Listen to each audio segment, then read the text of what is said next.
चलो चलते हैं, 8 बज रहे हैं, रनिंग करते हैं। 9 बजे 9 साढ़े 9 तक कोशिश करेंगे वापस आने का। आज करेंगे सिर्फ 5 किलोमीटर रन, एक वार्म अप हो जाएगा मेरा, क्योंकि संडे को मेरी रनिंग है। तो चलो चलते हैं।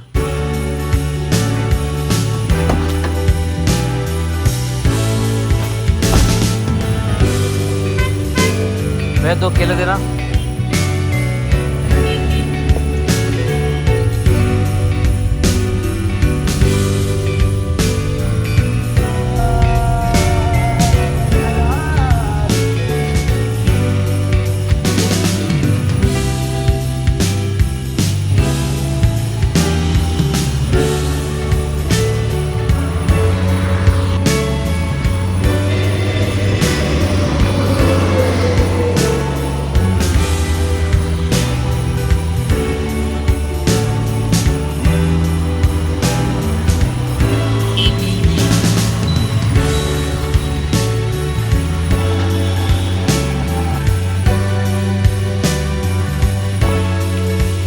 किस किलोमीटर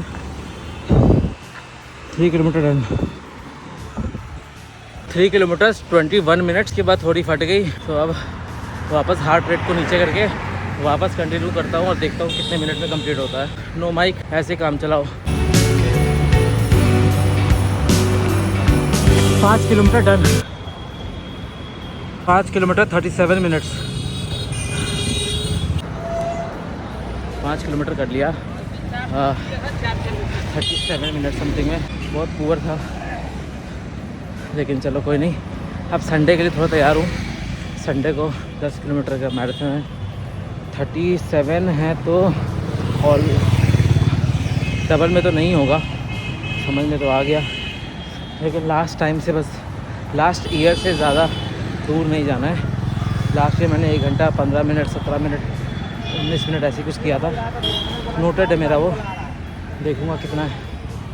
पानी लाना भूल गया हूँ हड़बड़ी में, तो देखता हूँ कुछ पीने को मिल जाए, नाल पानी वगैरह। बहुत है, विटामिन डी मिल रहा है फ्री में। चलो देखते हैं अब कुछ पीने को मिले, वरना फिर घर चलते हैं। मिल गया, कुछ तो मिला। ये है आज का निफ्टी का चार्ट। मैं यहाँ पे एक सपोर्ट मुझे दिख रहा था, मुझे यहाँ से एक बाइंग करनी थी, लेकिन कैंडल एज सच कुछ ऐसा बना नहीं, तो मेरा बाइंग अभी स्किप्ड है। अगर यहाँ पे कोई बुलिश कैंडल इस ग्रीन जोन के ऊपर क्लोज करती है तो मैं यहाँ पे कॉल बाय करने की कोशिश करूँगा। बाकी देखते हैं आज का सेशन कैसा रहता है। तो ये तो रॉकेट हो गया ऊपर की तरफ, अपोजिट साइड। हाँ, और यहाँ पे मेरी एंट्री जो हुई थी 133 पे, मार्केट 151 तक गया और वहाँ से रिवर्स हो गया, लेकिन मुझे कोई लॉस नहीं हुआ। मैंने अपने, मेरा रिस्क कंट्रोल में था, तो मैं तो एट कॉस्ट निकल गया। तो अब मैं एक और ट्रेड प्लान करता हूँ। अगर मुझे कोई अच्छा ट्रेड मिलता है तो मैं एंट्री लेता हूँ इसमें। सेकंड ट्रेड है मेरा ये। इस पे मैंने 26,000 का कॉल को बाय किया है 125 के प्राइस पे। ये देखिए 125 के प्राइस पे मैंने बाय किया है। लॉजिक सिंपल है, लॉजिक बता देता हूँ मैं। क्योंकि अभी तक क्या हो रहा था कि इस जोन को मार्केट एज अ रेजिस्टेंस ले रहा था, लेकिन अब इसका ब्रेकआउट क्योंकि दे चुका है, तो अब मैं यहाँ पे इसको एज अ सपोर्ट लेके इसको अप साइड लॉन्ग साइड पे मैंने ट्रेड प्लान किया है। 26,000 का कॉल इसके लिए मैंने बाय किया है। अभी लॉस में ऑफ कोर्स 123 के आसपास चल रहा है, 125 पे मैंने बाय किया है।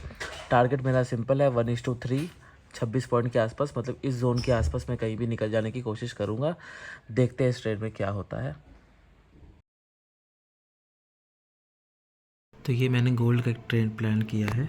यहाँ पे ये सिंपल ट्रेंड लाइन का ब्रेकडाउन है और रीटेस्ट के बाद मैंने एंट्री ली है। फ़िलहाल मेरा एट कॉस्ट चल रहा है $4 के आसपास। देखते हैं ट्रेड कैसा बनता है। देखते हैं ट्रेड कैसा होता है। ज़्यादा बड़ा टारगेट नहीं है, 1:2 का ही टारगेट मैंने रखा है, क्योंकि यहाँ पे मल्टीपल टाइम विक बने हैं, तो मार्केट यहाँ कहीं आएगी, मैं निकल जाऊँगा।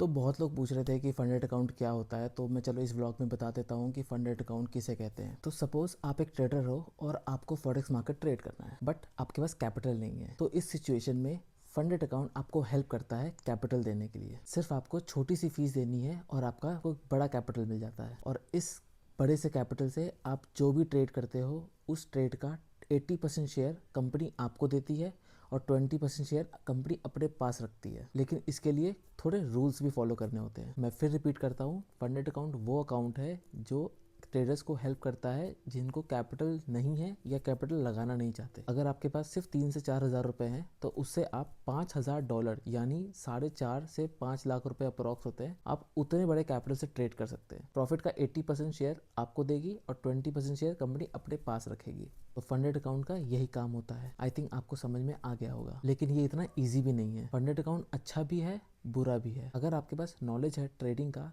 तो ये वेल एंड गुड है आपके लिए, लेकिन अगर आपके पास नॉलेज नहीं है बिल्कुल तो आप इस अकाउंट को लूज़ भी कर सकते हो और इसके काफ़ी स्ट्रिक्ट रूल्स एंड रेगुलेशंस भी होते हैं। अगर आपको ट्रेडिंग थोड़ा बहुत भी आता है तो आपके लिए आपको ये फंडेड अकाउंट लेना चाहिए। और अगर आपको ट्रेडिंग थोड़ा थोड़ा आना शुरू हुआ है और अभी आपको सिर्फ 6 महीने साल भर हुए हैं ट्रेडिंग में घुसते हुए, तो अभी इसको आप अवॉइड कीजिए और अभी आप अपने रियल अकाउंट से थोड़े बहुत 0.01 लॉट से आप ट्रेड कर सकते हो। ठीक है, तो फिलहाल तो पहले तो मैं एक्सनेस में ट्रेड करता था और अब मैं वेंटेज यूज़ करता हूँ। वेंटेज यूपीआई से आप डिपॉजिट और विड्रॉवल ले सकते हो अगर आप छोटे कैपिटल से ट्रेड करते हो तो। लेकिन अगर बड़े कैपिटल से ट्रेड करते हो तो आपको एफआईओ रजिस्टर्ड प्लेटफॉर्म्स ही यूज़ करने चाहिए, जैसे कि एक्सएम हो गया या फिर डेल्टा एक्सचेंज। अगर आप एफआईओ लिस्ट प्लेटफॉर्म्स चेक कीजिएगा गूगल पे तो काफ़ी आ जाएंगे। अभी एक नया भी आया है, फंडेड शार्क करके आया है, उसके ब्रोकरेज थोड़े कम है तो आप उसमें भी ट्रेड कर सकते हो। बाकी फंडेड अकाउंट के बारे में मैंने आपको समझा दिया है।